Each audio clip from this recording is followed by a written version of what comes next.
A hidrólise salina pode ser conceituada como a habilidade que cátions e ou ânions, derivados de sais solúveis, têm em reagir com a molécula de água, gerando íons H+ e OH-. A reação da hidrólise, então, pode ser dada da seguinte maneira: sal mais água dá ácido mais base. Note que ela é o inverso em relação à neutralização. Ácido mais base dá sal mais água, agora na hidrólise, sal mais água dá ácido mais base. Nesse recipiente contendo água, imagine que eu vou adicionar um sal solúvel e tudo que é solúvel prefere ficar separado. Então, sofre a dissociação iônica separando os íons aqui, colocando genericamente X+ e Y-. Dependendo de quem forem esses íons, cátions e ânions, e dependendo de quem deu origem a esses íons, a solução resultante pode ter algumas características em relação ao pH. Por exemplo, nós podemos ter pH igual a 7, a solução aí resultante ela é neutra, a concentração de H+ é igual de OH-. Por outro lado, o pH da solução salina resultante pode ser menor do que 7, o meio é ácido, a quantidade de H+ é superior em relação às hidroxilas. Ou então, o pH pode ser maior do que 7, o meio é básico alcalino, tendo mais hidroxilas do que H+, beleza? Bom, como é que a gente vai enxergar esses valores de pH? A gente vai ter que investigar a habilidade dos íons em interagirem com a água, formando aí H+ ou H-.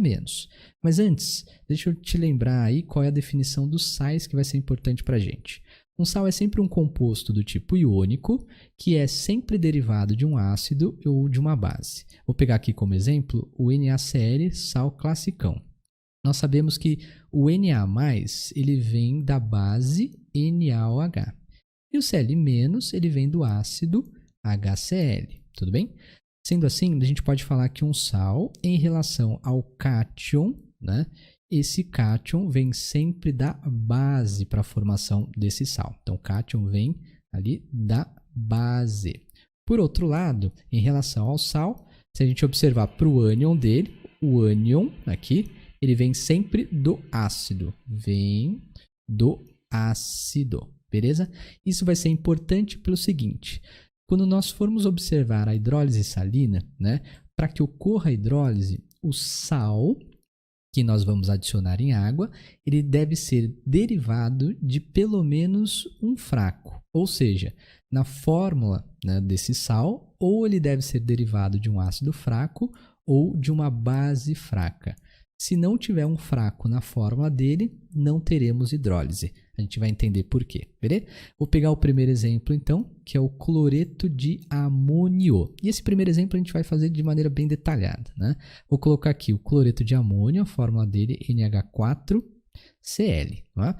A adição desse sal em água, como é um sal de amônio, é um sal solúvel, faz com que os nossos íons fiquem separados, totalmente ali dissociados. Tudo bem? Como vai acontecer isso? Equacionando esse processo de maneira melhor, o que acontece é, quando a gente adicionar o cloreto de amônio, já falar de cloreto de sódio, no cloreto de amônio, ele vai se separar, olha lá, o sódio ficou na cabeça, NH4+, agora sim, né? Aquoso, e o Cl- também no seu estado aquoso. Lembrando que quando ele está aquoso aqui, e é íon, nós temos a interação do tipo íon dipolo, as moléculas aqui de água estão solvatando os íons, beleza? Agora a gente precisa entender, será que o NH4+, ou então o Cl- vão ter a capacidade de reagir com a água gerando ácidos ou bases? Eu vou colocar a água dessa maneira, ó, HOH, porque a gente consegue separar a água em H+ e OH- para ficar mais fácil o entendimento, beleza? E aí o que vai acontecer? Bom, lembra que para ter hidrólise, pelo menos o sal deve ser formado né, derivado de alguém que é fraco.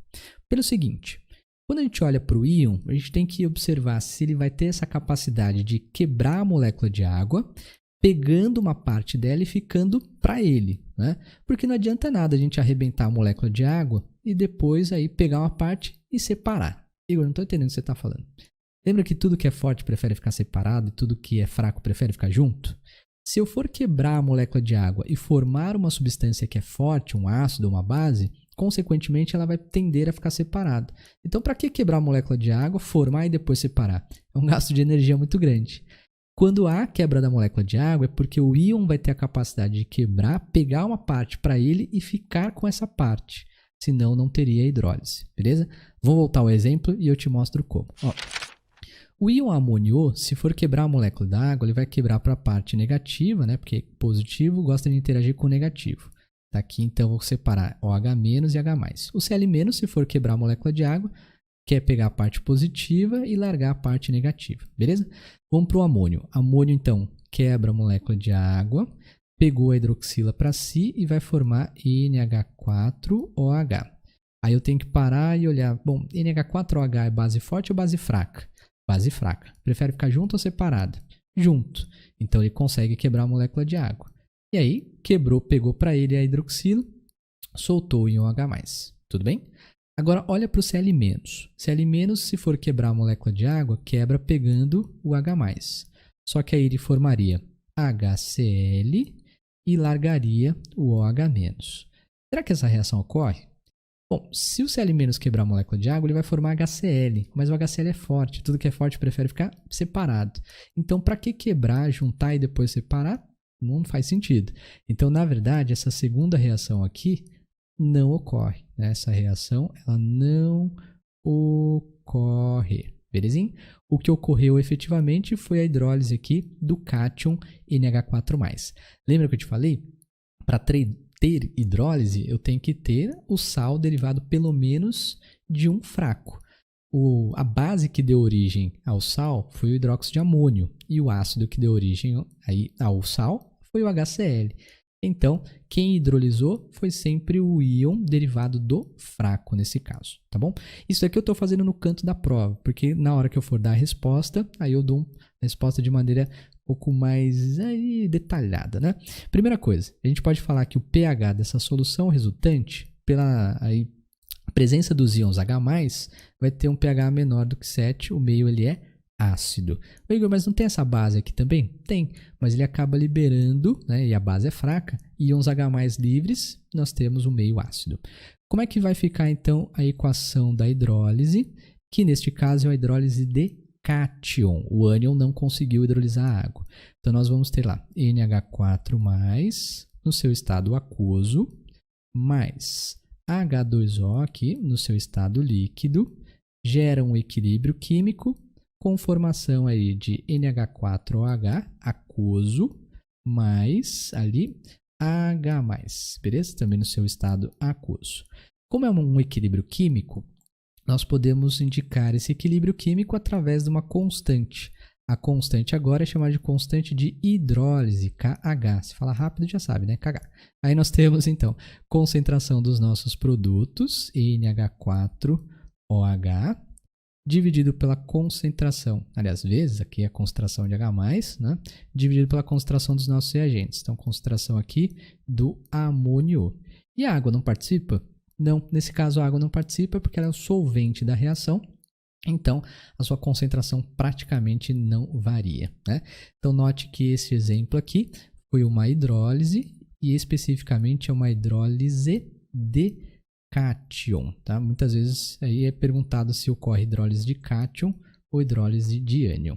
Note por esse exemplo que quem aí causou a hidrólise da água foi o íon derivado do fraco. O sal ele veio de uma base fraca de um ácido forte, então o íon do fraco é que causou a hidrólise, beleza?